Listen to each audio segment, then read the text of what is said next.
इन हाथों की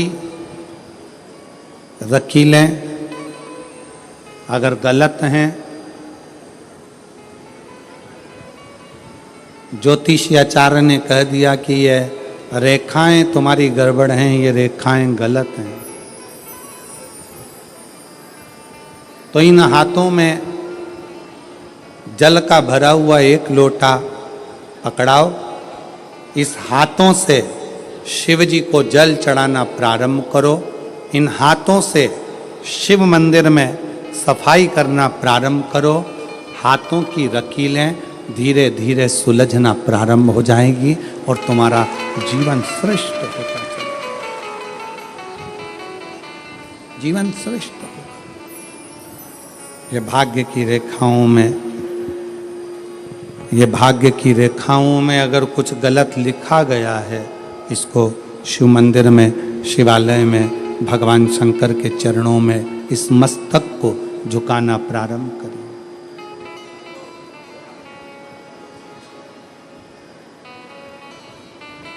सुलझना प्रारंभ।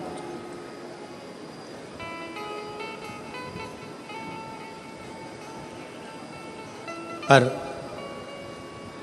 उसमें सबसे मूल है अपने मन का संयम।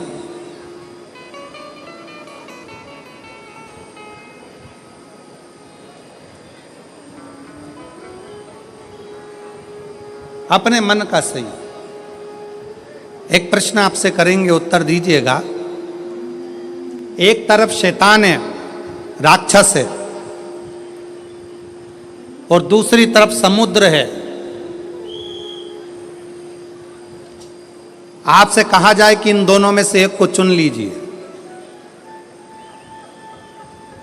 एक तरफ समुद्र है, दूसरी तरफ राक्षस शैतान है। आप क्या चुनोगे? उत्तर दो। एक तरफ समुद्र है, एक तरफ राक्षस है, शैतान है, वो उधर से बढ़ रहा है, समुद्र की लहरें इधर से बढ़ रही है। आप दोनों में से क्या चुनना पसंद करोगे? क्योंकि इधर भी मरना है, उधर भी मरना है।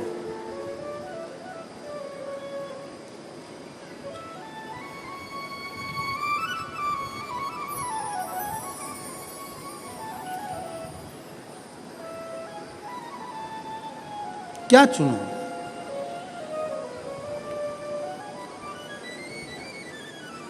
तो हो सकता है आप में से आधे लोग कहें कि हम समुद्र को चुन लेंगे, कोई कहे हम राक्षस को, शैतान को चुन लेंगे।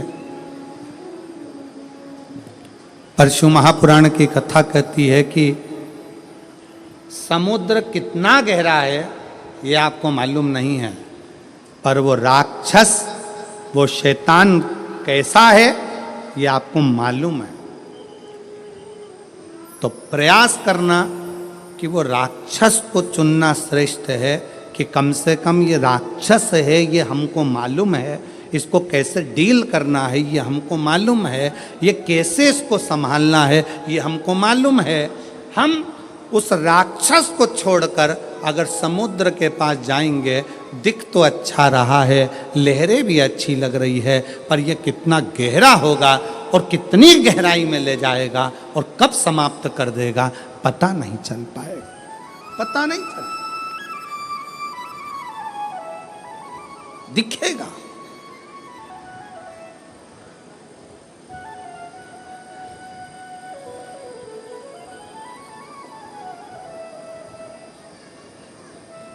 एक बहुत अच्छी कथा आती है। एक गांव का व्यक्ति अपना गांव छोड़ रहा है। क्यों?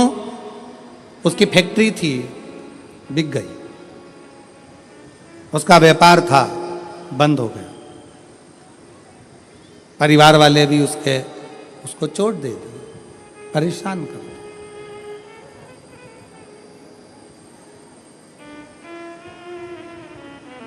उसने प्लान बनाया कि अब मुझे इस गांव में नहीं रहना है, मुझे ये गांव छोड़ना है,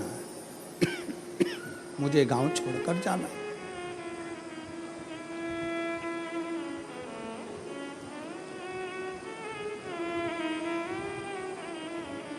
पूरा फैक्ट्री बेच दिया, घर बेच दिया, जमीन बेच दी, सब कुछ बेचकर धन एकत्रित करा, घोड़े पर बैठ गया, घोड़े पर बैठकर और सब बेचकर परेशान होकर वहां से चल दिया।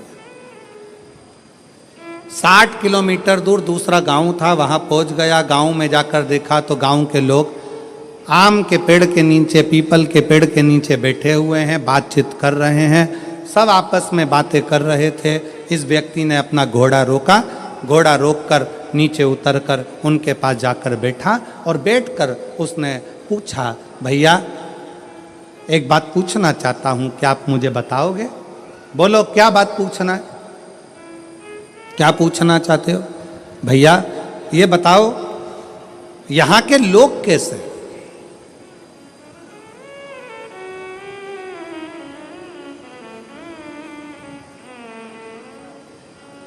गांव के लोगों ने पूछा तुम कहां से आए हो? उसने कहा मैं अपने गांव से आया हूं, यहां से 60-70 किलोमीटर दूर से। मेरा सारा अब वो गांव मैंने छोड़ दिया है और मैं सोच रहा हूं कि कोई गांव में जाकर बसना है, मुझे किसी गांव में जाकर रहना मुझे। तुम बताओ यहाँ के लोग कैसे हैं, इस गांव के लोग कैसे? तो गांव के लोगों ने पूछा कि तुम हमसे पूछ रहे हो कि यहाँ के लोग कैसे हैं, पहले तुम बताओ कि तुम जो अपना गांव छोड़कर आए हो वहां के लोग कैसे थे?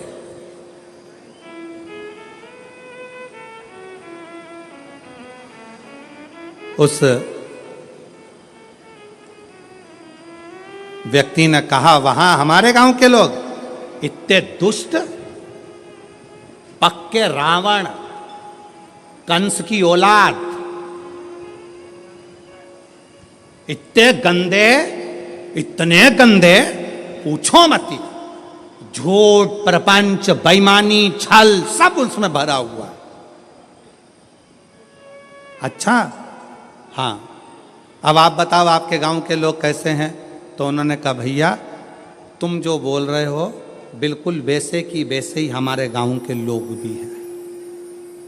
अब उसने मन में सोचा कि अपना गांव का सामान बेचकर आया और यहाँ के लोग भी ऐसे ही हैं, तो क्या मतलब यहाँ रहने से, और आगे बढ़ा। 200 किलोमीटर दूर आगे जाने पर फिर एक गांव में पहुंचा। एक गांव में पहुंचा तो वहाँ पर लोग बैठे हुए थे, बातचीत कर रहे थे। ये उतर कर फिर गया, इसने जाकर पूछा क्यों भैया क्या बात है? गांव के लोगों ने पूछा तुम कौन हो? मैं 200 किलोमीटर दूर मेरा गांव था, सब कुछ बेचकर मुझे बसना है, कोई अच्छा गांव ढूंढ रहा हूं। अच्छा तो अब ये बताओ कि आपके गांव के लोग कैसे हैं? उसने कहा हमारे गांव के लोग, हाँ पहले ये बताओ कि तुम्हारे गांव के लोग कैसे थे? घोड़े पर बैठा हुआ व्यक्ति ने कहा मेरे गांव के लोग, हाँ। उसने विचार करा, अभी पहले वालों को बताया ऐसा ऐसे थे, इसने अब अपनी बात को पलट दिया और यहाँ पर बोला मेरे गांव के लोग एकदम संत तुकाराम जैसे, मेरे गांव के लोग एकदम संत नामदेव जी जैसे, मेरे गांव के लोग मीराबाई जैसे, मेरे गांव के लोग तुलसीदास जैसे, मेरे गांव के लोग तो इतने धर्मात्मा, इतने पुण्यात्मा, इतने भजन करने वाले, इतना कीर्तन करने वाले, इतना मंत्र जाप करने वाले, मेरा गांव का लोग इतना सत्यवादी, पूछो मत। इतने में फिर इसने पूछा अब बताओ तुम्हारे गांव के लोग कैसे हैं? तो सारे गांव वाले एक जैसे बोले बस हमारे गांव के लोग भी तुम जैसा बता रहे हो ना बिल्कुल वैसे की वैसे ही है। हमारे गांव के लोग भी धर्मात्मा है, हमारे गांव के लोग भी पुण्यात्मा है, हमारे गांव के लोग भी सत्कर्मी हैं, हमारे गांव के लोग भी संत तुकाराम जी जैसे हैं, हमारे गांव के लोग भी संत नामदेव जी जैसे हैं, हमारे गांव के लोग भी मीराबाई जैसे हैं। तब उस व्यक्ति के दिमाग में आया कि ये बिल्कुल सत्य है। आप कितने भी गांव बदल लो, आप अपनी कितने भी घर बदल लो, आप अपने रिश्तेदार को छोड़कर दूसरे शहर में जाकर बस जाओ, तुम जैसे होगे वैसे ही दुनिया के लोग मिलेंगे। आप अच्छे हो तो दुनिया अच्छी मिलेगी। कितने बदलोगे? शहादा छोड़ा पूना चले गए, पूना छोड़ा मालेगांव चले गए, मालेगांव छोड़ा लातूर चले गए, लातूर छोड़ा नागपुर चले गए, नागपुर छोड़ा मुंबई चले गए, और वहाँ पर भी जा कर के हम तो जैसे थे, हमारे गांव के लोग जैसे पहले थे, जैसे हमारे आसपास के लोग ईर्ष्या रखते थे, जैसे हमारे गांव के लोग वैसा करते थे, वैसे की वैसे यहाँ मिल रहा है। उसका कारण क्या है? ना शहादा बुरा है, ना मालेगांव बुरा है, ना पुणे बुरा है, ना नागपुर बुरा है, ना भोपाल बुरा है, ना इंदौर बुरा है। बुरा कौन है? हमारी सोच कि हम दिन भर एक दूसरे में बुराइयां ढूंढते रहते हैं। मेरा पड़ोसी ऐसा, मेरा रिश्तेदार वैसा, मेरा देवर ऐसा, मेरी देवरानी ऐसी, मेरी जेठानी ऐसी, मेरा परिवार ऐसा, मेरा कुटुंब ऐसा, मेरा कबीला ऐसा। हम दिन रात अपने गांव में रहकर, अपने घर में रहकर भी हम दिन भर बुराई ढूंढते थे। तो तुम अच्छे से अच्छे बंगले में जाकर रह लो, वहां भी तुमको बुराई ही मिलेगी। तुम अच्छे से अच्छे 5 स्टार होटल में रह लो, वहां पर तुमको बुराई ही मिलेगी। और जब तुम्हारी आदत हो गई, छोटे से घर में भी अगर तुम दिल बड़ा रखकर प्रेम के साथ रहते हो ना, तो तुम जहाँ रहोगे ना, वहाँ पर भी तुमको आनंद की अनुभूति होती रहेगी, प्रसन्नता मिलती रहेगी वहाँ पर।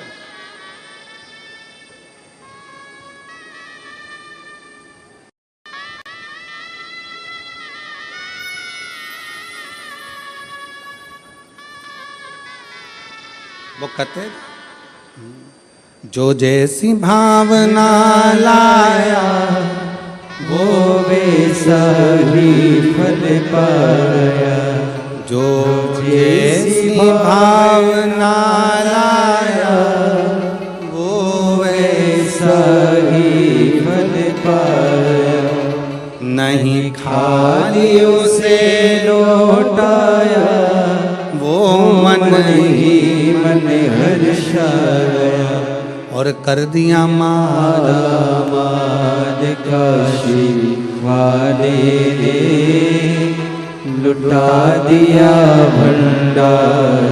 काशी वाले ने लुटा दिया भंडार। काशी वाले जिस भावना से, जैसी सोच लेकर, जैसा विचार रखकर, जैसा व्यवहार रखकर आप आओगे, वैसा सुख आपकी जिंदगी का एक पत्र है। देखिए,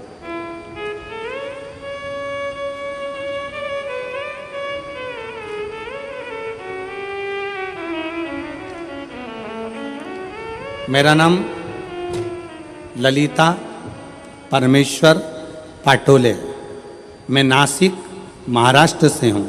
मेरा मोबाइल नंबर ये है। मेरा नाम ललिता परमेश्वर पाटोले, मैं नासिक महाराष्ट्र से हूँ। मेरा मोबाइल नंबर ये है। कहीं बैठी हों तो हाथ हिला सकती हैं, और अगर कहीं बैठी हों तो बेलपत्र लेने के लिए आ सकती हैं। बाबा, मेरे पति, पत्र को आप लोग एलईडी पर पढ़ सकते हैं। कहीं एलईडी है उन पर पत्र चल रहा है, एलईडी पर पत्र पढ़ सकते हैं। बाबा, मेरे पति आर्मी से रिटायर हैं। वे अब रिक्शा चलाते हैं और पढ़ाई भी करते हैं। आर्मी से रिटायर होने के बाद मेरे पति रिक्शा चलाते हैं और पढ़ाई भी करते हैं। 2023 को नासिक में कथा चल रही थी, जब दादा बाबू भूसे ने उस पवित्र कथा का लाभ हमको दिया था। हम लोग नासिक के उस पवित्र कथा को सुन रहे थे। मेरे पति आपको नहीं मानते थे, ना मेरे पति आपको जानते थे ना मानते थे। गुरुदेव, उनका विश्वास नहीं था, क्योंकि मिलिट्री में सर्विस करते थे। जैसी सोच थी वैसे अनुकूल वो रहेगा। मैंने अपने पति से कहा, आप भले कथा सुनने मत जाओ, मुझे पंडाल के बाहर छोड़कर आ जाओ। मेरे पति मुझे पंडाल के बाहर छोड़ने आते थे, चले जाते थे। तब वो तीसरे दिन पंडाल में भीड़ के वजह से रुक गए। उन्होंने कहा, भीड़ ज़्यादा है, वापस लेने कैसे आऊँगा? तो उन्होंने गाड़ी खड़ी कर कर तीसरे दिन की कथा में पंडाल में ही रुक गए। पंडाल में रुके। उस दिन धूलिया से एक औरत पैदल आई थी। उसे देखकर मेरे पति के आंखों में आंसू आए। बाबा सबकी सुनता है। उसने उस स्त्री से पूछा, तुम पैदल चलकर धूलिया से नासिक आई हो, तुम्हें बाबा ने क्या दिया? उस महिला ने कहा मैंने जो मांगा था मेरे भोलेनाथ ने दे दिया, इसलिए मैं पैदल चलकर नासिक तक आई हूँ। नासिक तक आई हूँ। मेरे पति को लगा मैं आर्मी से रिटायर हूँ, अब रिक्शा चलाता हूँ, पर मेरी कोई सरकारी नौकरी नहीं लग रही है, मेरे बेटे की भी नौकरी नहीं लग रही है। आज कथा का तीसरा दिन है। आज मैं पृथ्वी पर बैठकर, पंडाल में बैठकर बाबा से विनय करता हूँ, अगर कुबेरेश्वर बाबा शंकर जी की कथा में अगर प्रबलता है तो वो मेरी भी नौकरी लगा दें और मेरे बेटे की भी लगा दें। गुरुदेव, बेटे का मेडिकल बार बार रुक रहा था, नासिक में उसका मेडिकल होने वाला था, और मेरे पति ने तीसरे दिन की कथा में बाबा से गुहार लगाई। लोग कहते हैं कि ये शिव महापुराण का पंडाल है। मेरे पति ने कहा वो सियोर वाला महाराज इतना दमदारी से बोलता है, मतलब शिव पुराण की कथा में शंकर खुद कथा करता है, अगर उसके सामने बैठकर बोला जाए तो बाबा सुनता जरूर है। मेरे पति ने गुहार लगाई और बाबा से प्रार्थना कर कर मेरे पति कथा सुनकर आ गए। जब पूरी कथा हो गई, कथा सुनकर हम लोग घर आए। घर आने के बाद मेरे बेटा एक एग्ज़ाम दे रहा था। एग्ज़ाम का रिजल्ट जिस दिन हम घर पर आए शाम को, उसी दिन बेटे का शाम को फ़ोन आ गया कि पिताजी मेरा सिलेक्शन आर्मी में हो गया, बाबा की कृपा से मैं सिलेक्ट हो गया। गुरुदेव, आर्मी में तो सिलेक्ट हो गया। मेरे पति बोले एक बार सीहोर जाना है, वहाँ पर जाकर बाबा से अर्जी लगाना है। कथा सुनी, 15 दिन बाद सीहोर पहुँच गए। सीहोर में कंकर शंकर की पूजन कर कर कहा बाबा तूने मेरे बेटे की तो नौकरी लगा दी, बस मैं बचा हूँ, आर्मी से रिटायर हुआ हूँ, रिक्शा चलाता हूँ, तू मेरी और नौकरी लगा दे। बाबा की ऐसी कृपा हुई कि बाबा की कृपा से आज ऐसी करुणा, सीहोर से आने के बाद 3 महीना भी पूरा नहीं हुआ और बाबा की कृपा से मेरा बॉम्बे के अंदर मेरा सिलेक्शन जेल के प्रहरी के रूप में हो गया और मैं बाबा को यहाँ प्रणाम करने के लिए आया हूँ। मेरे बेटे की भी फोटो लगा रहा हूँ और मेरी भी फोटो लगा रहा हूँ, दोनों की लगा रहा हूँ। अब बेटे की फोटो देखो जिसका मिलिट्री में हुआ और जेल प्रहरी के रूप में जिनका हुआ रिक्शा चलाते चलाते, उनकी भी फोटो उन्होंने खुद की लगाई। एक बार जोरदार ताली बजाकर साथ बताएं। एक लाइन अच्छी लिखी है,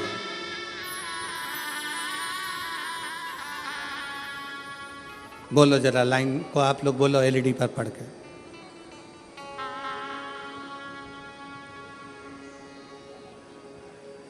बोलो बोलो जरा टीवी पर देख के बोलो। कब से खड़े हैं झोली पसार, क्यों ना सुने तू मेरी पुकार, मुझे तेरा ही सहारा है, मेरे भोले बाबा, मुझे तेरा ही सहारा है, मेरे भोले बाबा। कब से खड़े हैं झोली पसार, क्यों न सुने तो मेरी पुकार, मुझे तेरा ही सहारा है, मेरे भोले बाबा।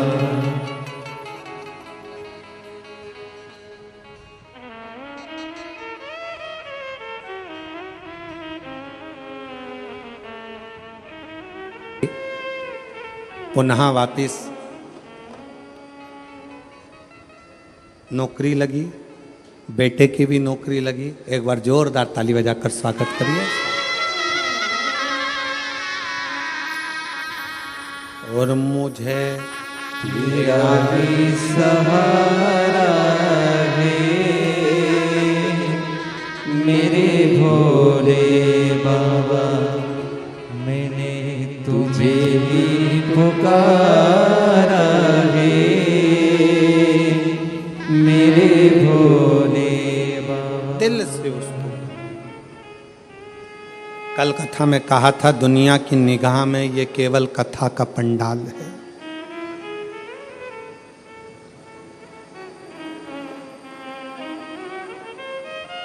दुनिया की निगाह में केवल ये शिव महापुराण की कथा का पंडाल है, पर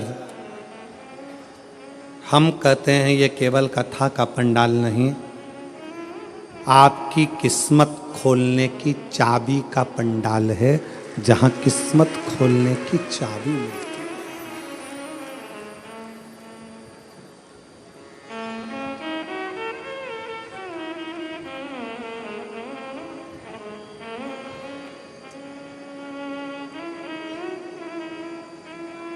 और मुझे तेरा ही सहारा दे मेरे भोले बाबा। शंकर भगवान के शिवलिंग के नीचे का स्थान कुबेर का होता है, शंकर भगवान के कैलाश के नीचे का स्थान कुबेर की लक्ष्मी का होता है। इसलिए प्रत्येक शिवालय में तुम्हारे घर में अगर छोटा सा भी शंकर का शिवलिंग है, तुम्हारे घर में अगर छोटा सा भी मट्टी का, पत्थर का, लकड़ी का, पीतल का, तांबे का, स्फटिक का, पारद का, जिसका भी तुम्हारे घर में अगर छोटा सा भी अगर शिवलिंग है, तो तुम्हारे घर में जहाँ शिवलिंग रखाता है, समझ लेना वहाँ लक्ष्मी बढ़ती चली जाती है, लक्ष्मी कम नहीं हो सकती, बढ़ेगी।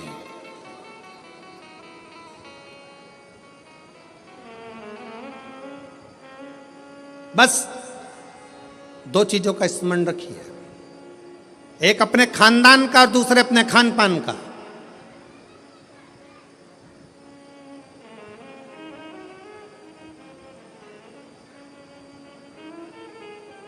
आपको मालूम है, जब अंग्रेजों ने भारत पर हुकूमत करी है, तो उन्होंने विचार करा सबसे पहले कि करा क्या जाए, भारत के लोगों को अपना गुलाम कैसे बनाया जाए। तो उन्होंने सबसे पहला प्रयास करा कि इनके खानदान मिटाए जाएं। जो राजसी खानदान थे, जितने जितने राजा हुआ करते थे, उन राजाओं के रजवाड़ों को, उन राजाओं के घरानों को तोड़ने का प्रयास किया गया। पहले खानदान तोड़े हैं, और जब राजाओं के खानदान नहीं टूट पाए, जब राजघराने नहीं टूट पाए, फिर इन्होंने खान पान तोड़ा। खान पान क्या? गलत तरह का भोजन विदेश से बुलाते थे और भारत के लोगों को वो गलत तरह का भोजन कराते थे। भारत में रहने वाला सनातनी कभी भी नॉनवेज छूता नहीं था। भारत में रहने वाला भारतीय सनातनी कभी भी मांस का सेवन नहीं करता था, गलत व्यसन का सेवन नहीं करता था। वो तो ये अंग्रेजों ने तुमको गुलाम बनाने के लिए जब खानदान नहीं तोड़ पाए तो खान पान को तोड़ा है, तुम्हारे खाने का तरीका बदल दिया, तुम्हें वेज से नॉन वेज बना दिया, तुम्हें ले जाकर गलत भोजन में लगा दिया, गलत भोज।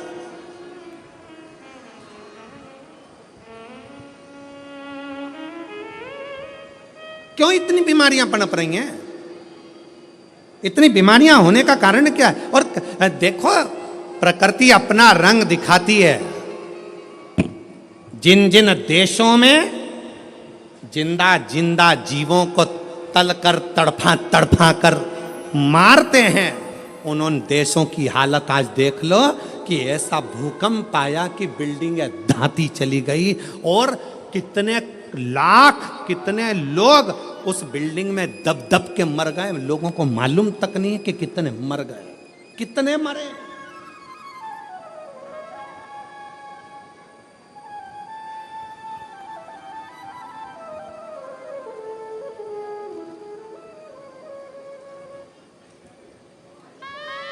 कितने। इसलिए निवेदन है, थोड़ा सा अपने आप को सुधारने का प्रयास करिए, थोड़ा सा, ज्यादा नहीं, थोड़ा सा।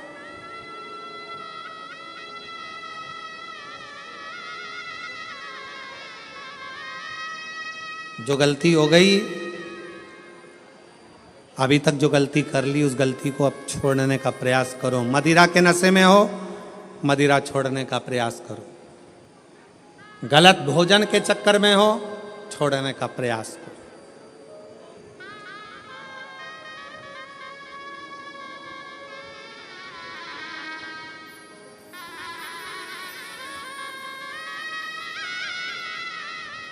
हम कहेंगे तो थोड़ा सा लोगों को बुरा लगेगा, पर सत्यता है जब उम्र और कमर, उम्र और कमर जब 40 की हो जाए या 40 से पार हो जाए तो भोजन मत बढ़ाओ, भजन बढ़ाओ, भोजन को कम करते जाओ।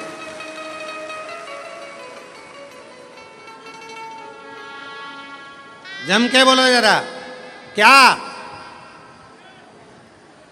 उम्र और, अरे अरे अच्छे से बोलो, उम्र और कमर जब 40 की हो जाए तो भोजन की मात्रा नहीं बढ़ाना है, भजन की मात्रा बढ़ाना है। भोजन की मात्रा कम करो और भजन की मात्रा को बढ़ाते चलो, बढ़ाते चलो। विठल विठल विठला, बड़ा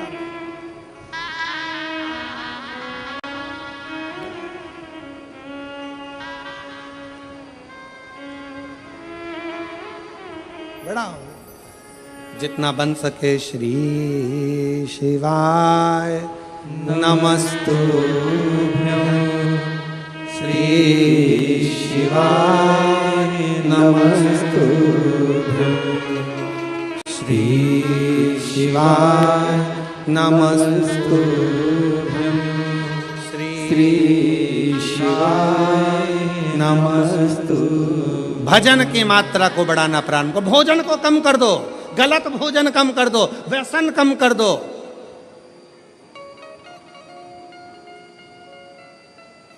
गलत विचार कम कर दो, गलत सोच कम कर दो।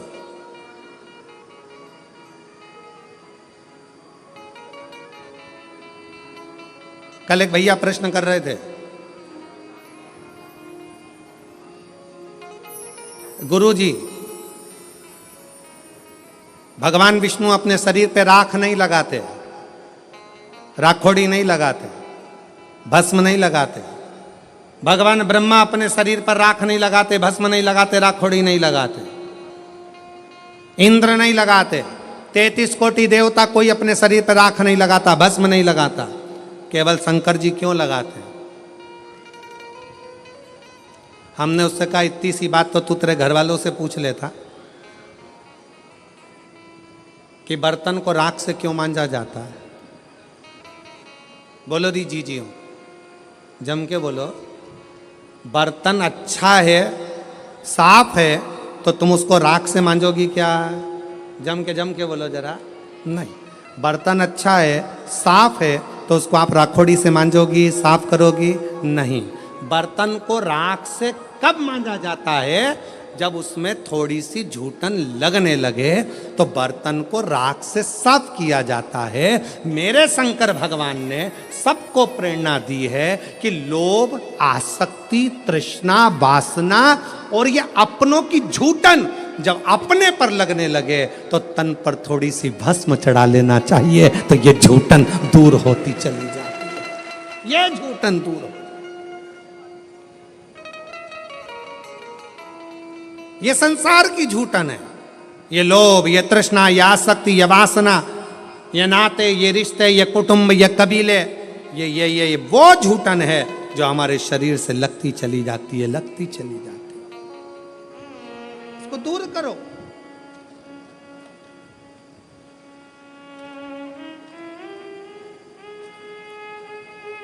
अच्छा अच्छा ट्यूब लगाओगे ना, क्रीम, अच्छा अच्छा खूब सारा सारा पाउडर, क्रीम, और वो नीले कलर का ऐसा,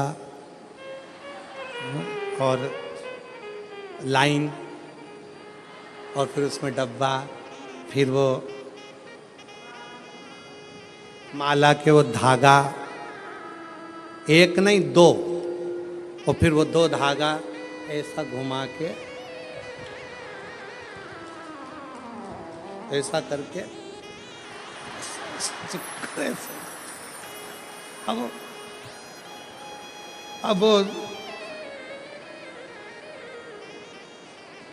अब तुमने जितना क्रीम लगाया है, तुमने जितना स्नो लगाया है, तुमने जितना पाउडर लगाया है, ईमानदारी से बोलो, इतना क्रीम पाउडर लगा के तो लोग तुम्हारे पास में आएंगे ही आएंगे। बोलो सही है कि गलत है? आएंगे। अगर शंकर भगवान तो पहले से ही इतने ब्यूटीफुल थे, पहले से इतने सुंदर थे, इतने सुंदर,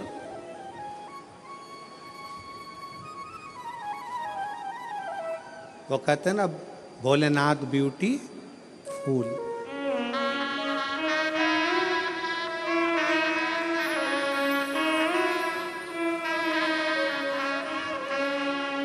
सिर पे गंगा लेवे कल्याण वो कर देवे, भोलेनाथ ब्यूटीफुल, जो नाम उसका लेवे भोले जी दर्शन देवे, भोलेनाथ ब्यूटीफुल। जो नाम शिव का लेवे कल्याण वो कर देवे, भोलेनाथ ब्यूटीफुल। इतने सुंदर तो शिव पहले से। और अगर भगवान शंकर मालूम पड़े और थोड़ा बहुत पेंटिंग पेंटिंग करके बैठ जाते तो ईमानदारी से बोलो 33 कोटि देवताओं के यहाँ जितनी देवियां हैं वो सब शंकर भगवान के चरणों के सम्मुख में बैठी रह जाती। सारी देवियां, सारी देवियां।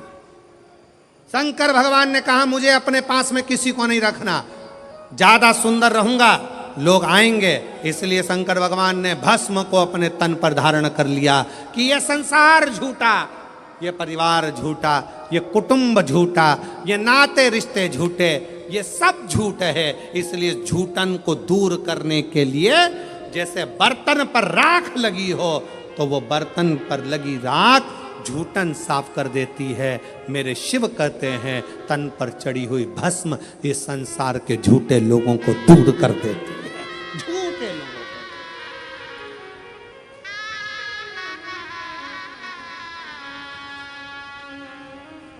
जो नाम शिव का ले भोले जी दर्शन देवे, भोलेनाथ ब्यूटीफुल। शिव स्वयं तन पर भस्म धारण करते हैं, स्वयं।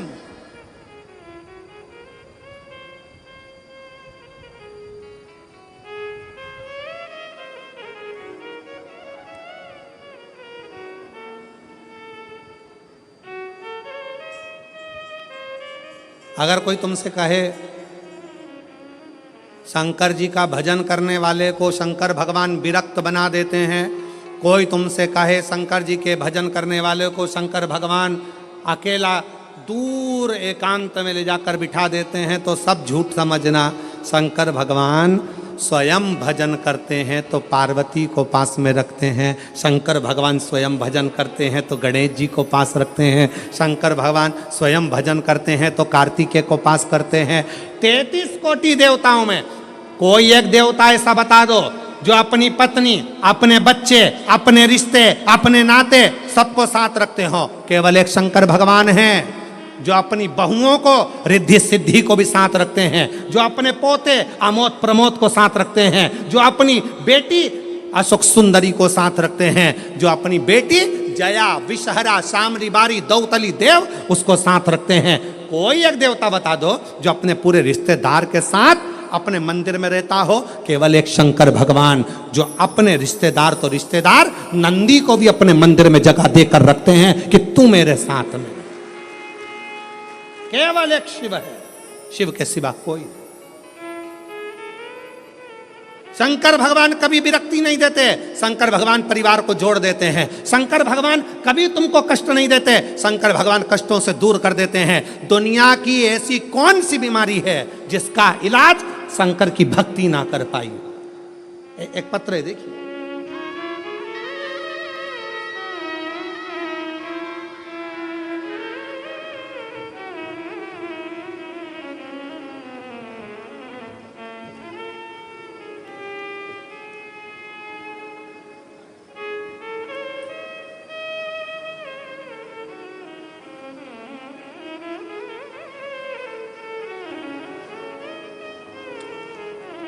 मेरा नाम गायत्री केशव केदारे है। मेरा मोबाइल नंबर ये है, गांव तेमबाहरा, अकोला, महाराष्ट्र की रहने वाली हूँ। कहीं हो बैठी हो तो हाथ हिला सकती हैं, और बैठी हो तो बेलपत्र लेने के लिए आ सकती हैं। गायत्री केशव कन्हारे, मोबाइल नंबर ये, तुम्हारा गांव अकोला, महाराष्ट्र। मैं श्री शिवाय नमस्तुभ्यं। मेरा नाम गायत्री केशव केदारे है। 2019 से परीक्षा दे रही हूँ एमपीएससी की, तैयारी कर रही हूँ, पर मेरा सिलेक्शन नहीं हो रहा। तब पहली बार अपने रिश्तेदारों के कहने पर मैंने टीवी पर आपके बारे में सुना, और मैंने शंकर जी की 1 लोटा जल चढ़ाना प्रारंभ किया। रोज मंदिर जाती, बाबा को जल चढ़ाती, रोज जल चढ़ा कर आती। अभिषेक करने गई, शिव जी का कथा श्रवण करी, बाबा को विनय करा, और आज बाबा की ऐसी कृपा हुई गुरुदेव, मैंने नंदुरबार में बाबा की कृपा से दर्शन किया, और दर्शन करने के बाद वहीं पंडाल में बाबा से प्रार्थना करी कि बाबा कुछ भी हो, मेरी एमपीएससी की परीक्षा उत्तीर्ण हो जाए और मेरा सिलेक्शन हो जाए और मेरी सरकारी जॉब लग जाए। आज बाबा की कृपा से मैं बाबा को धन्यवाद देने के लिए आई हूँ कि मेरा सिलेक्शन हो गया और मैंने उत्तीर्णता प्राप्त कर ली। बाबा को धन्यवाद देने के लिए मैं यहाँ पहुँची हूँ। एक पत्र और देखिए, बड़ा सुंदर।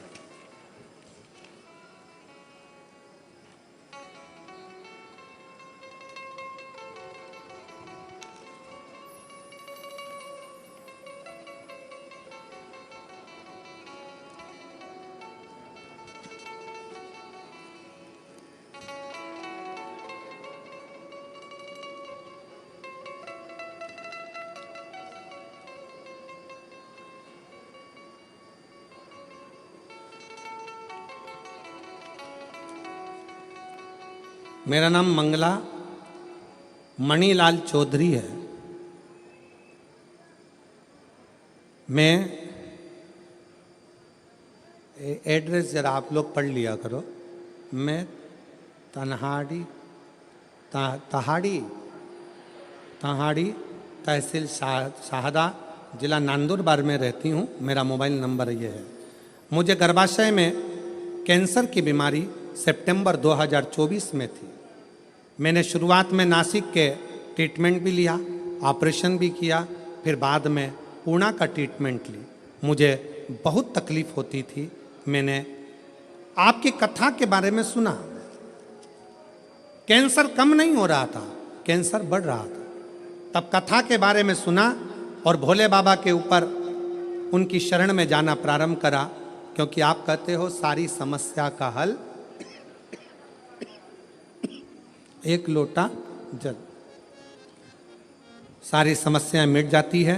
तो मैंने ऑपरेशन से पहले, जब दूसरा ऑपरेशन की बारी आई, तब नासिक में शिवालय में जाकर भोले बाबा को श्रद्धापूर्वक भोलेनाथ जी के ऊपर जाकर जल चढ़ाया। उनको बीमारी का इलाज करेंगे बाबा, आप ही मेरा ऑपरेशन करोगे और आप ही संभालोगे। बाबा से विनय करा, रुद्राक्ष का जल शिव जी को चढ़ाकर पीना प्रारंभ किया। बाबा की ऐसी कृपा हुई, अब भोले बाबा की कृपा से मैं कैंसर की बीमारी से मुक्त हो गई हूँ और मेरा रिपोर्ट भी नील में आ गया है। मैं बाबा को यहाँ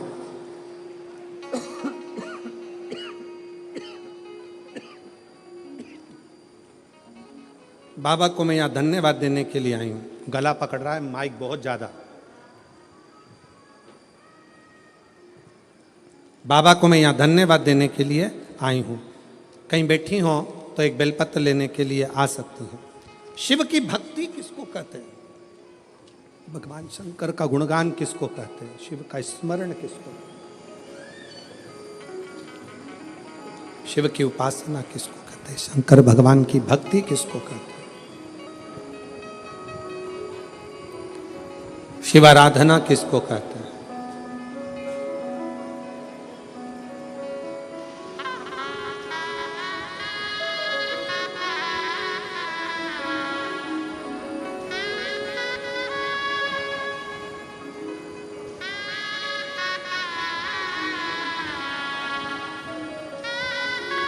आप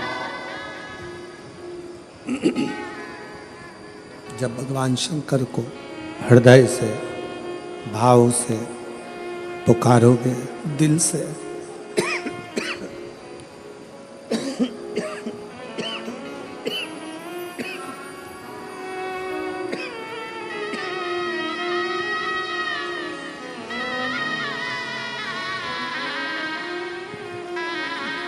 आप जब भगवान शंकर को दिल से, भाव से पुकारोगे, शिव स्वीकार करेगा, शंकर स्वीकार करेगा। केवल एक विश्वास के साथ, एक भरोसे के साथ, एक दृढ़ता के साथ शिव की स्तुति करिए, शंकर के भजन करिए, शंकर का स्मरण करिए।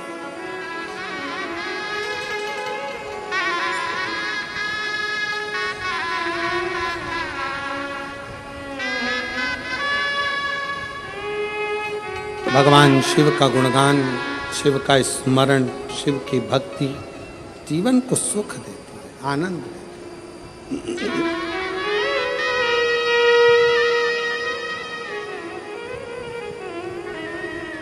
कोई कहे आपसे कि शंकर भगवान विरक्ति दे देते हैं, नहीं, शिव तोड़ते नहीं है, शिव जोड़ते हैं, जोड़ते हैं।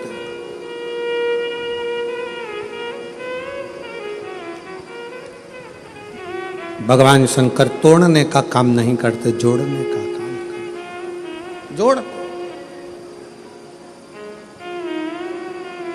अब वो आधारित है आपके विश्वास पर।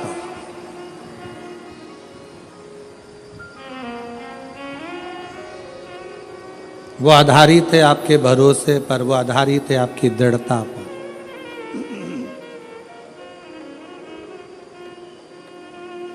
जो जैसी भावना लाया वो वैसा ही फल पाया, नहीं खाली उसे लौटाया, वो मन ही मन हर्षाया, और कर दिया माला माल काशी वाले ने, लुटा दिया भंडार काशी वाले ने। शिव झूठे संसार से मोह को हटाते हैं।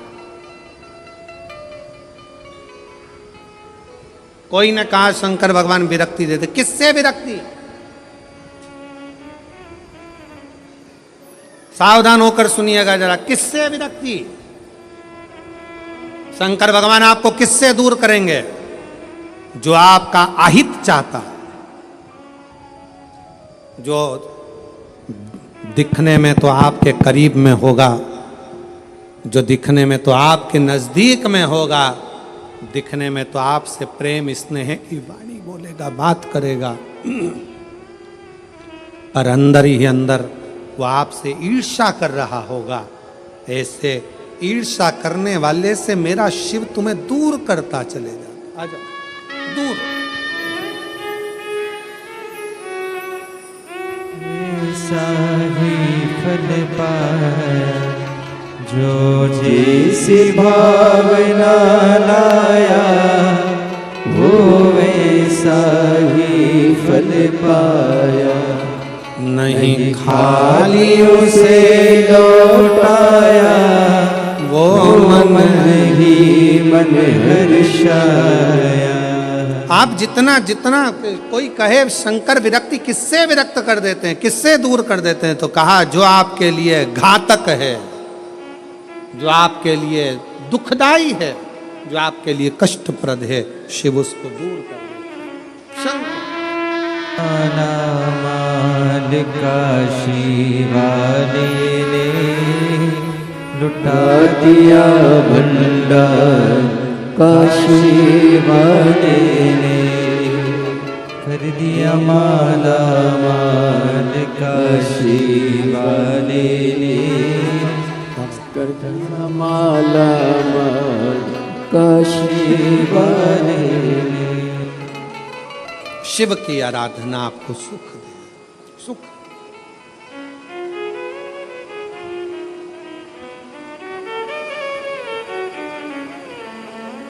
इसलिए भाव से, दिल से, कब से खड़े हैं झोली पसार, क्यों ना सुने तू मेरी पुकार। कब से खड़े हैं झोली पसार, क्यों ना सुने तू मेरी पुकार। मुझे तेरा ही सहारा है मेरे भोले बाबा, मुझे तेरा ही सहारा है मेरे भोले बाबा। मैंने तुम्हें ही पुकारा है मेरे भोले बाबा, मैंने तुम्हें ही पुकारा है मेरे भोले बाबा। कब से खड़े हैं झोली पसार, क्यों ना सुने तू मेरी पुकार। कब से खड़े हैं झोली पसार, क्यों ना सुने तू मेरी पुकार। ओ कब से खड़े हैं झोली पसार, क्यों ना सुने तू मेरी पुकार। कब से खड़े हैं झोली पसार। प्रेशर बोलो, प्रेशर गाने वालों का भी, इसका भी। मेरी पुकार, मुझे तेरा ही सहारा है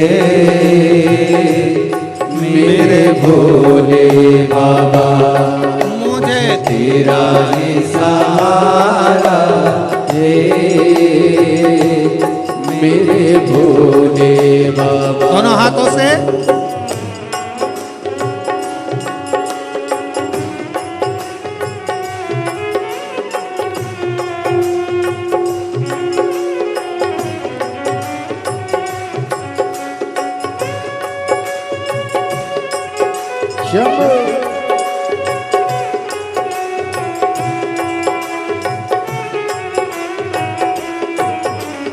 जय हो।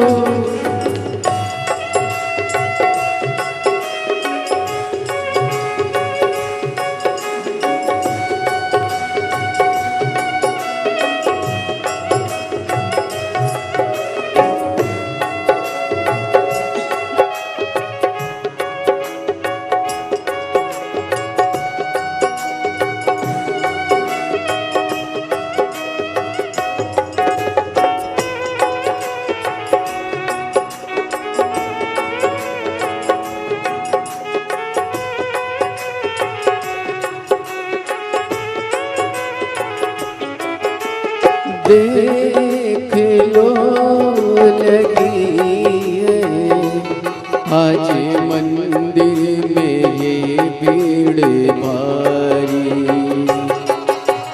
देख लो लगी है आज मंदिर में ये भीड़ भारी।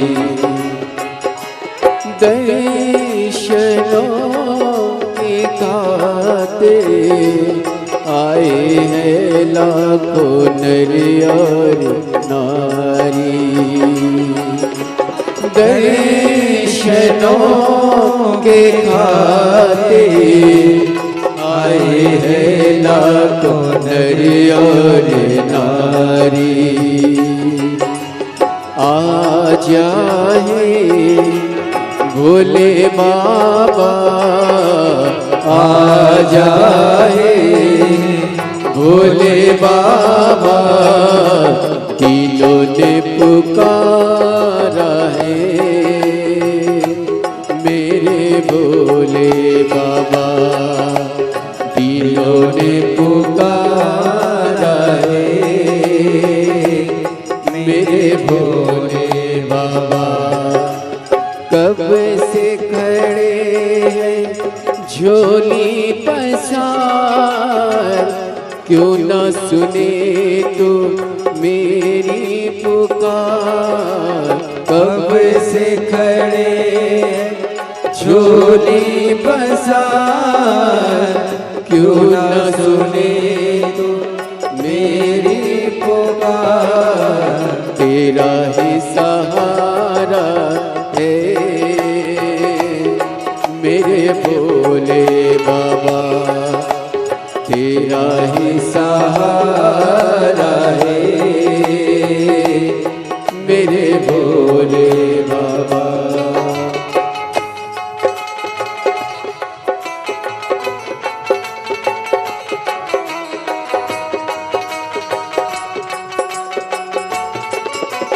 शंभो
से हाय गम ज़माने का हम लेके आए,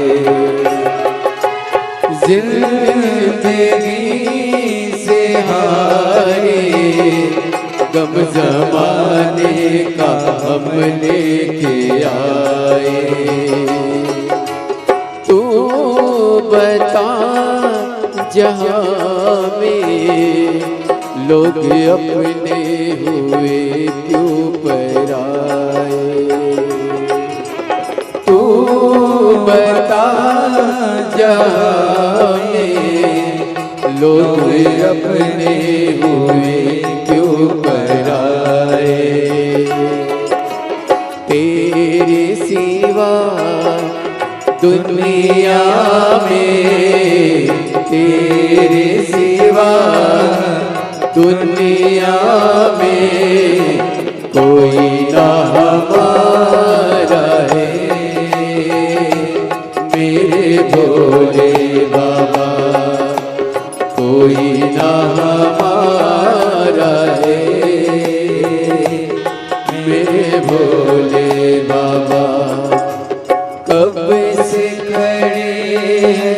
झोली पसार, क्यों न सुने तू मेरी पुकार। कब से खड़े झोली पसार, क्यों न सुने तू मेरी पुकार। तेरा ही सहारा है मेरे भोले बाबा, मुझे तेरा ही सहारा है मेरे भोले बाबा। मैंने तुम्हें ही पुकारा है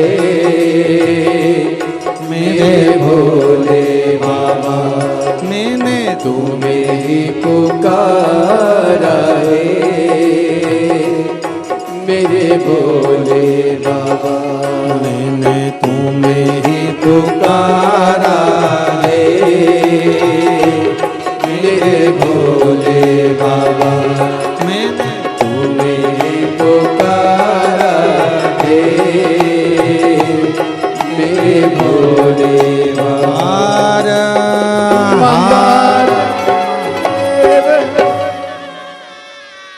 अपने स्थान पर बैठकर भगवान देवाधिदेव महादेव से अपने हृदय की बात दिल से बाबा को प्रार्थना करिए, निवेदन करिए, विनय करिए, बाबा को अपना हृदय का भाव व्यक्त करिए। जहाँ जगह मिले वहाँ बैठकर भगवान शिव जी को अपने मन का भाव कहिए, हृदय से अपनी बातों को कहिए और दिल से बाबा को प्रार्थना करिए, विनय करिए, निवेदन करिए।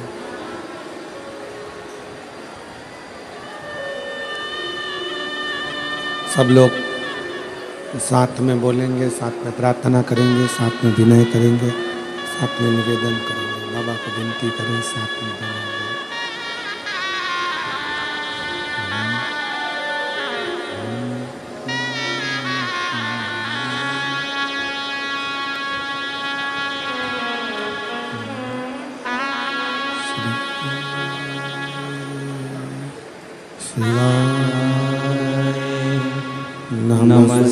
नमस्तुभ्यं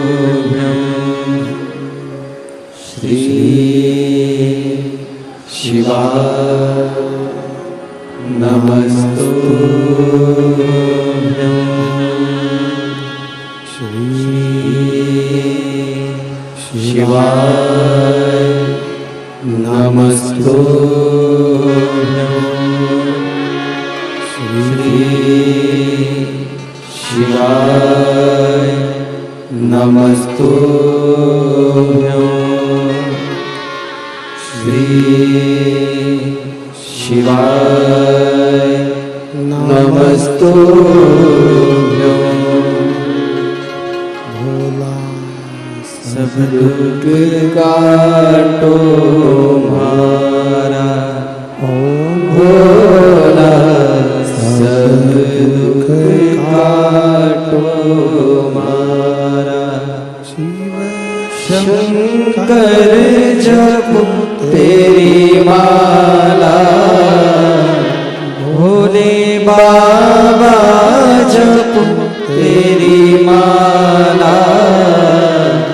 भोला सब दुख काटो मारा, ओ भोला सब दुख काटो मारा।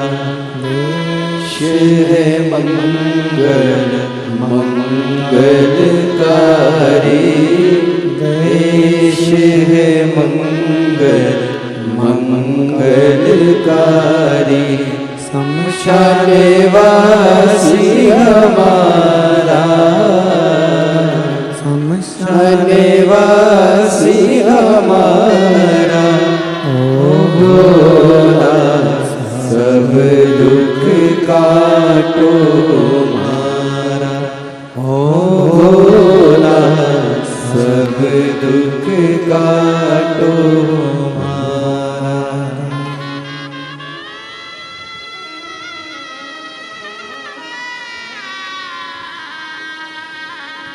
देवरिधि महादेव, भगवान शिव ओघड़दानी, त्रिकालदर्शी, कैलाशी, अविनाशी, भगवान शंकर की कथा कह रही है, शिव महापुराण वर्णन कर रही है।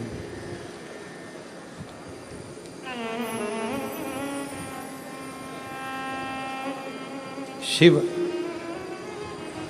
अपने नज़दीक में जो गलत लोग रहते हैं उनको मेरा शंकर भगवान दूर करते चले जाता है।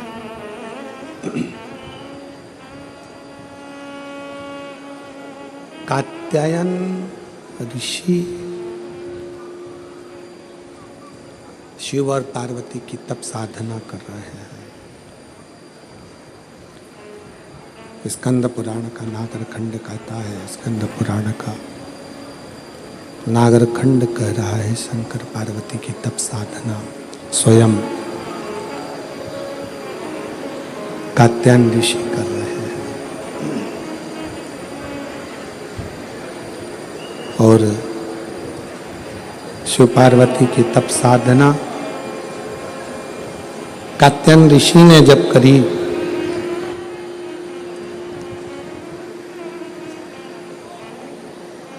माता पार्वती और भगवान शंकर दोनों ने कात्यायन ऋषि को दर्शन दिया।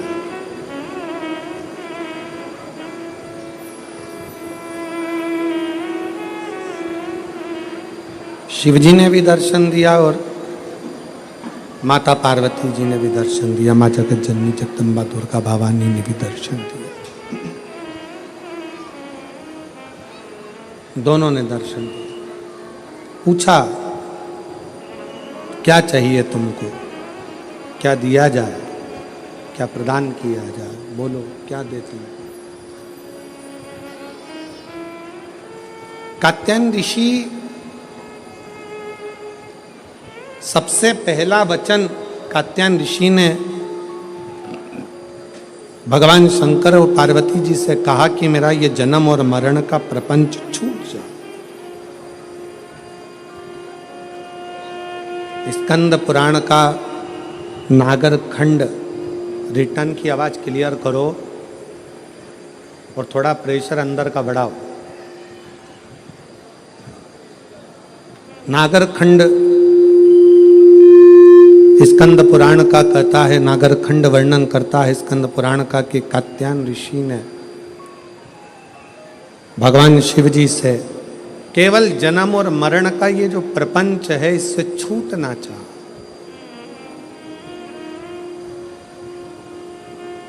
इससे मुक्ति कैसे मिले, इस जन्म और मरण के प्रपंच से हम छूट कैसे जाए, जन्म और मरण के इस प्रपंच से हमारा छुटकारा कैसे हो, इससे छूटे कैसे। तो कहा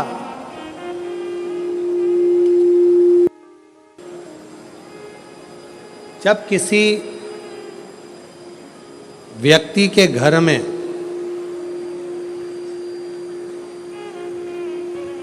एक बेटी का जन्म होता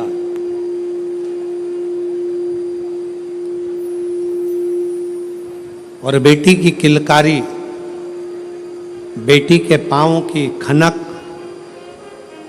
बेटी के किलकारी पाँव की खनक, बेटी के चरण जब किसी के घर के अंदर आते हैं और यदि शिव कृपा से, भगवान की करुणा से, भगवान की दया से माता पिता उस बेटी की परवरिश कर कर उसका कन्यादान अगर कर देते हैं तो उस माता पिता का भी अगला जन्म नहीं होता, वो इस जन्म और मृत्यु के प्रपंच से छूट गए। अब इससे सरल क्या हो सकता है, जरा विचार करिएगा जरा। बहुत सावधानी से इस कथा का स्मरण करिएगा, बहुत ध्यान से सुनिएगा कि बड़े बड़े तपस्वी तप करने जा रहे हैं, साधना वाले साधना करने जा रहे हैं, उपासना वाले उपासना करने जा रहे हैं, व्रत वालों ने व्रत रखा, साधना वालों ने साधना करी, तपस्या वालों ने तपस्या करी, और कंदराओं में बैठकर कोई संत बन गया, कोई साधु बन गया, कोई तपस्वी बन गया, कोई साधक बन गया, कोई उपासक बन गया। किस लिए? कि हम जन्म और मरण के प्रपंच से छूट जाएं। पर शंकर भगवान ने माता पार्वती की साक्षी में कात्यायन ऋषि से कहा कि जब किसी गृहस्थी के घर में एक बेटी का जन्म होता है और उस बेटी की परवरिश जब माता पिता करते हैं, बेटी के किलकारी जिसके घर में गूंजती है और बेटी के चरण जिसके घर में पड़ते हैं, और बेटी का जब कन्यादान होता है, तब माता पिता फिर कोई जन्म नहीं लेते, वो माता पिता परमात्मा की शरणागति का सुख भोगते।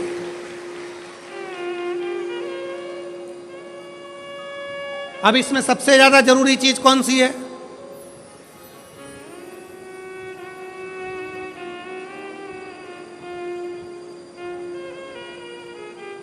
एक बहुत ध्यान देने वाला विषय है, थोड़ा ध्यान दीजिएगा। दक्ष प्रजापति के घर में 60 कन्याओं का जन्म हुआ। उसके बाद दक्ष प्रजापति भगवान से कह रहे हैं, देवी जी से कह रहे हैं, मां मेरे घर में एक लड़की और देना, एक बेटी और चाहिए मुझे। मां जगत जननी दुर्गा कहती है कि तेरे घर में बेटी कहां से आएगी, मैं खुद तेरे घर में बेटी बनकर जन्म लूंगी। सती आई। दक्ष प्रजापति ने शंकर जी का अपमान करा, दक्ष प्रजापति ने देवताओं का अपमान करा, दक्ष प्रजापति ने अपशब्द कहे, दक्ष प्रजापति ने गाली दी, दक्ष प्रजापति ने ताना दिया, दक्ष प्रजापति ने आड़ा टेढ़ा बहुत सारी बातें कही। अब दक्ष प्रजापति को तो नरक जाना था, दक्ष प्रजापति को तो नरक भोगना था। पर दक्ष प्रजापति के घर में बेटियों का जन्म हुआ था, दक्ष प्रजापति ने बेटियों का कन्यादान किया था, इसलिए शंकर भगवान का अपमान करने के बाद भी दक्ष प्रजापति नरक नहीं भोगा है। दक्ष प्रजापति मरण, शीश कटने के बाद बकरे का मुख लग गया और बकरे का मुख लगने के बाद भी स्वर्ग भोगा है, वो दक्ष प्रजापति है, क्योंकि बेटी का जन्म ही प्रबल है।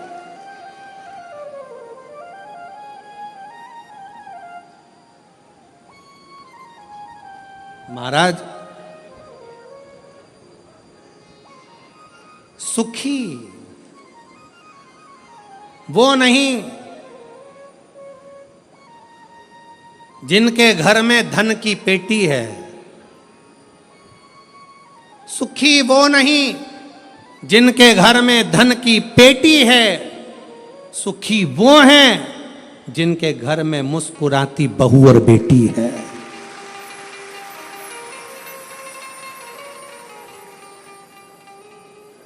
जिनके घर की बहुओं के चेहरे पर प्रसन्नता हो, जिनके घर की बेटियों के चेहरे पर मुस्कुराहट हो, समझ लेना कि उस घर में भले धन ना हो, पर वो शंकर की कृपा उसके घर में सदा बनी हुई है, सदा।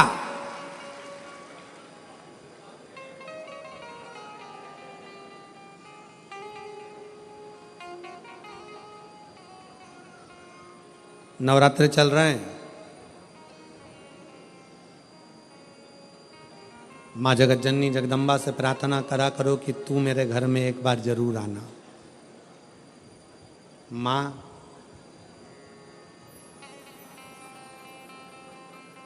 प्रत्येक घर के अंदर एक बेटी का जन्म जरूर होना चाहिए। माँ और बाप को दूसरा जन्म नहीं लेना पड़ेगा, वो भगवान शंकर के धाम में खूब आनंद के साथ कैलाश पर बैकुंठ में स्वर्ग के सिंहासन पर बैठेगा, स्वर्ग सिंहासन। मैं माननीय विधायक महोदय श्री राजेश दादा पांडवी जी को जब पहले दिन की कथा में पांडवी जी आए, बेटी उनके साथ में थी, पूजन कर रही थी बेटी भी, देखकर मुझे बहुत खुशी हुई। बहुत ऐसा लग रहा था जैसे शंकर भगवान अशोक सुंदरी के साथ बैठकर आराधना कर रहे हों, शिव की स्तुति कर रहे हैं। मैं पांडवी जी को इसका लिए धन्यवाद देता हूं। साधुता, साधुता, प्रसन्न हुई।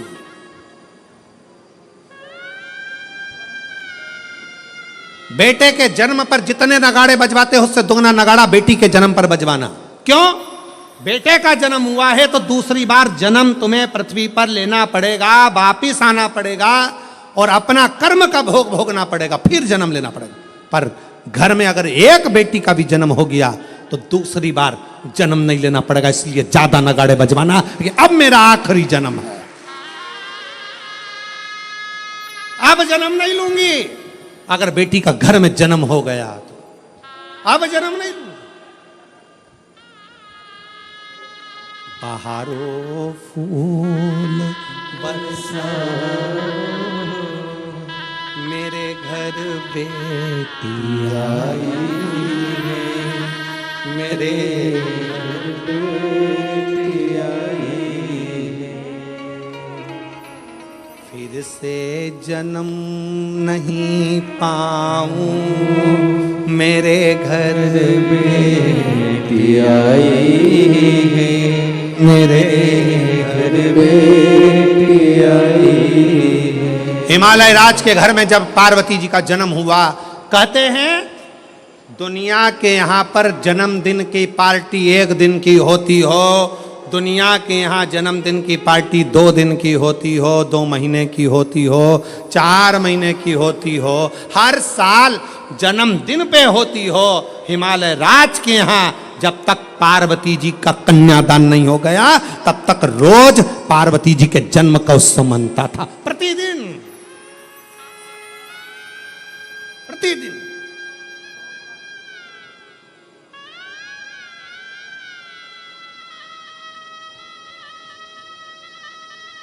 पार्वती जी के जन्म का उत्सव रोज मनता था हिमालय राज के घर, रोज।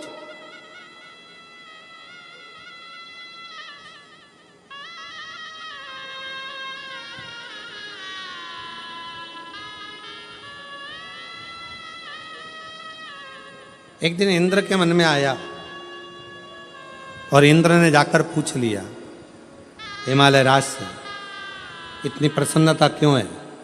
हिमालय राज ने कहा, बड़ी प्रसन्नता का विषय यह है कि आज मेरे घर में बेटी का जन्म हुआ है। तो बेटी तो तुम्हारी 7 वर्ष की हो गई, जन्मदिन तो जब जन्म हुआ था तब मनाना था, तुम तो रोज जन्मदिन मनाते हो बेटी का, रोज जन्मदिन, प्रतिदिन।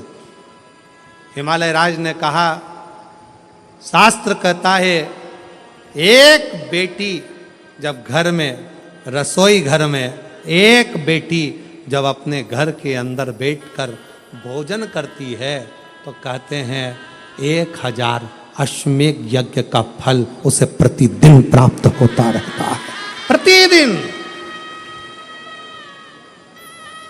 अरे दुनिया वालों से पूछो कि नवरात्रि में कन्या भोज क्यों कराते हो, दुनिया वालों से पूछो कि नवरात्रि में बेटियों को क्यों ढूंढने जाते हो, दुनिया वालों से पूछो कि नवरात्रि की अष्टमी और नवमी पर कन्या का पूजन क्यों करते हो।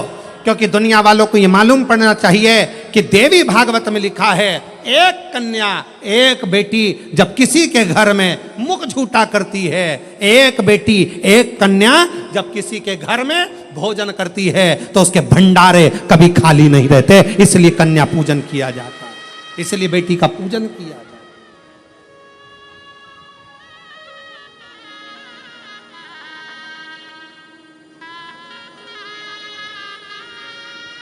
और आज के ज़माने में लोग मंदिर में जाकर भगवान से कहते हैं, भगवान, ओ भगवान, हमारे घर में एक बेटा दे दो,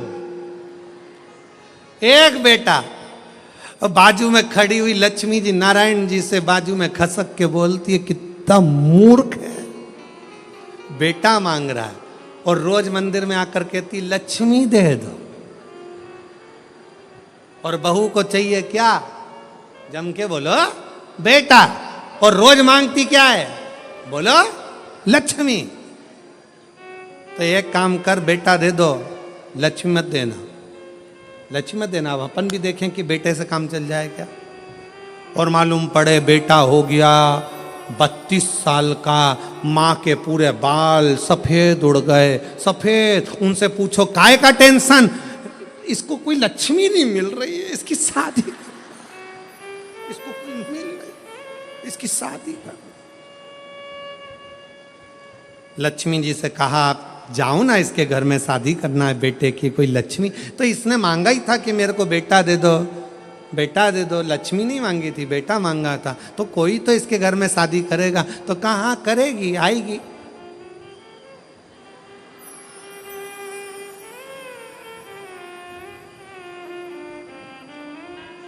आएगी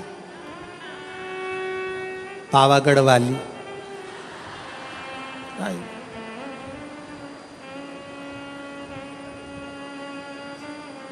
तुलजा आई, इसके घर में आई,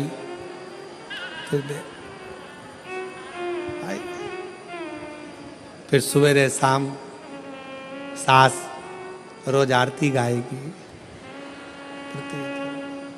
अम्बे तू है जगदम्बे काली, जय दुर्गे शहादा वाली, तेरे ही गुण गाए भारती।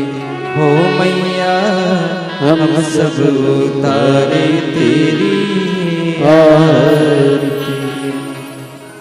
तेरे घर के सास ससुर पे बीड़ पड़ गई बड़ी है पानी, पति देव पर ऐसे टूटे जैसे सिंह सवारी।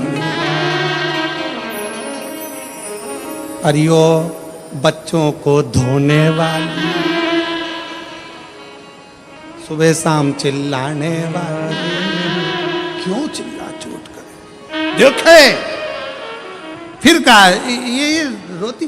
अरे मांगा क्या था? अरे खुश होना है। जितने लोग शिव महापुराण की कथा को श्रवण कर रहे हो, तुम्हारे घर में बेटी ने जन्म